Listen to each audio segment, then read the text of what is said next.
sa paggawa ng mga building, mga bahay. Kahit na meron pa tayong mga gamit, meron tayong mga martilyo, maso, lagarit, katam, at mga heavy equipment, gaya ng mga backhoe, bulldozer, bison. Siyempre, hindi lamang yun ang kailangan natin, kundi meron pa tayong isa pang kailangan. Ito,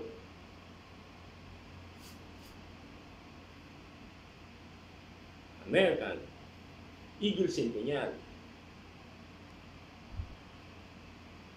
Ito ang pala ko.